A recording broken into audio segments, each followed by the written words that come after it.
Hi guys, welcome back to my channel Joxology Biyahe ni Jokes, and on this video I will teach you how to switch on or switch off your comment section sa inyuhang YouTube. So all you have to do, maadto lang mo sa inyuhang YouTube Studio. So kailangan mag-download mo install your application YouTube Studio, so where you can see those graphics or you can edit the ari sa inyuhang YouTube na gipang upload. So for opening or closing the comment section box, maadto mo sa inyuhang videos, and then you have to choose kung asa na video ang inyuhang i-open or i-close na comment section.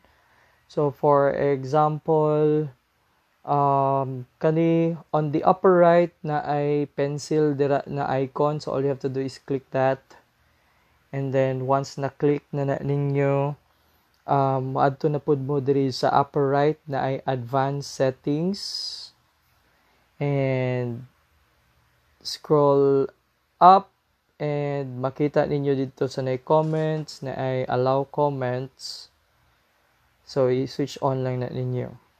So, inana lang kadali. And also, for editing sa inyong video, like changing the title, pwede niyo diri, or add description, pwede niyo na siya inyong i-save na diri. Okay? So, inato lang kadali how to switch on or switch off your comment section sa inyong videos. So, if you think this video is helpful to you, please don't forget to like, and also if you have questions, please comment down and then we will try to answer. Don't forget to check all the videos as well.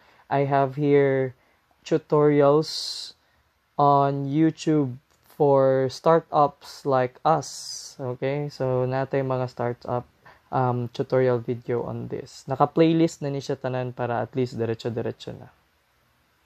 Okay, so enjoy your YouTube journey. Congrats guys in advance. Bye.